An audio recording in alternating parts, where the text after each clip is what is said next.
Labas rytas, gerbiama Seimo pirmininkė, gerbiama ministrė, profesinių sąjungų, vadovai, Seimo nariai,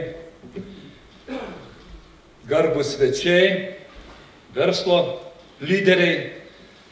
Tikrai Aurimas šiandien pradėdamas šitą konferenciją uždavė šiek tiek ir kitokią tematiką, vyriausia, apie šeimas, apie tam tikrą laikotarpį pragyventą šeimose. Kiekvienas dabar turėsim prisipažinti, kiek metų jau gyvenam. Pajuokavimų tikrai, bet ne apie tai. Džiaugiuosi galėdamas pasveikinti visus susirinkusius paminėti mūsų ypatingos institucijos 20-mečio jubiliejų. Per šiuos metus Trišalė taryba įsitvirtino Lietuvos visuomeniniame gyvenime kaip įtakinga organizacija, mokanti, noriu pasakyti, dėrėtis ir derinti darbuotojų, verslo bei valdžios interesus. Tokia bendradarbiavimo forma leidžia atvirai išsakyti skirtingas nuomonės ir surasti ekonominių socialinių problemų sprendimus, padedančius užtikrinti santarvę visuomenėje. Socialinė partnerystė yra didelė vertybė, kurią privalome puoselėti. Mūsų nuolatos veikiančiame bendradarbiavimo forume kiekviena iš šalių yra lygiavertė ir negali primesti savo interesų. Priimami sprendimai turi būti vertinami ekonominės ir socialinės pažangos kontekste. Nors šiandien minime Trišalės tarybos jubiliejų, tačiau, kaip yra įprasta mūsų auditorijoje, noriu atvirai pasakyti apie tai, kas mums neretai trukdo pasiekti veiksmingesnių susitarimų. Lietuvos profsąjungos, vienijančios mažiau nei 10% samdomų darbuotojų, manau, galėtų veikti labiau konsoliduotai ir ginti ne tik dirbančius piliečius, bet ir ieškančius darbo. Nes šie žmonės taip pat nori įgyvendinti savo teisę dirbti. Tai sakydamas nesumenkinu dabartinių profsąjungų reikšmės ir svarbos. Dažniau darbdaviams išsakomi priekaištai turi rimtą pagrindą. Nepaslaptis, kad darbdaviai profsąjungas neretai vertina kaip ramybės drumstėjai, o ne kaip neišvengiamus darbo santykių partnerius. Bet aš manau, kad šiuo metu mes turim tam tikrą mokyklą, kada vyksta diskusija dėl darbo kodekso ir socialinių modelių. Ir aš tikrai džiaugiuosi, kad pagaliau mes mokam ir sugebam išgirsti vieną ar kitą pusę.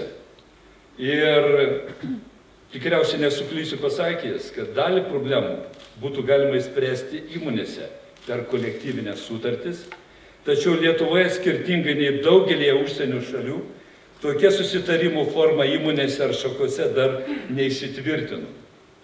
Vyriausybė remia kuo platesnį kolektyvinių sutarčių taikymą. Abipusį pasitikėjimą reikia kantriai ugdyti, nes jis atneša ir bendros naudos. Pradėkime nuo to, kas priimtina visiems ir tuomet galėsime sparčiau judėti socialiai darnių ir kartu lankščių darbo santykių link. Vyriausybė labai vertina Trišalės tarybos įprasmintą socialinę partnerystę.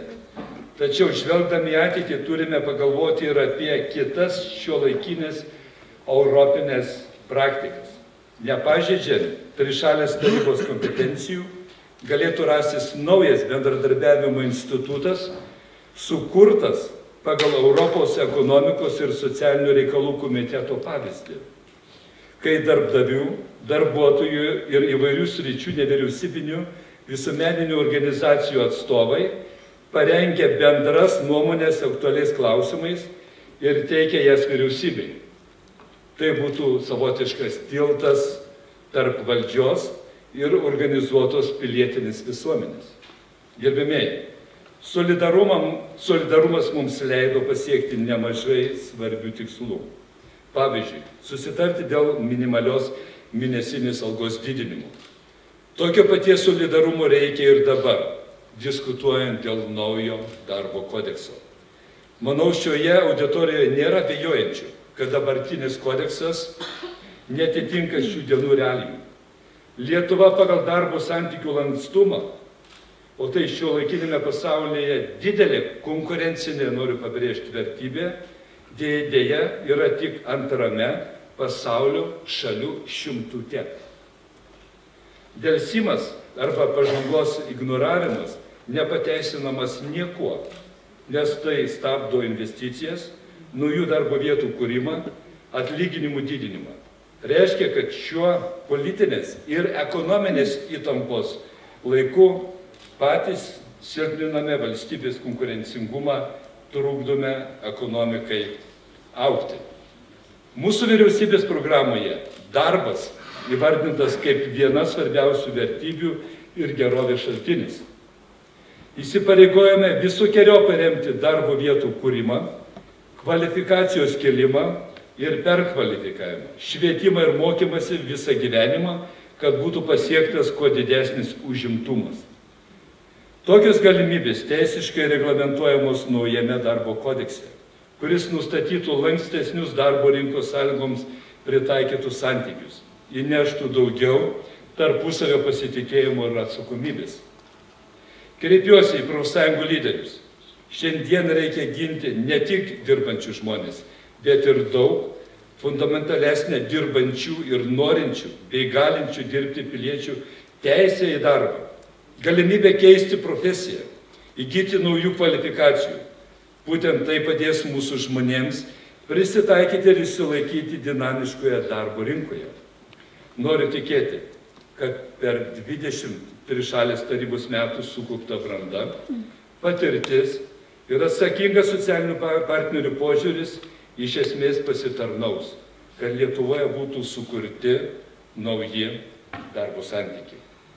Nuo to, kaip išspręsime šią užduotį, priklauso Lietuvos ekonominio augimo, kokybiškų darbo vietų steigimo galimybės, o kartu ir mūsų žmonių gerovė. Ačiū uždėmesi.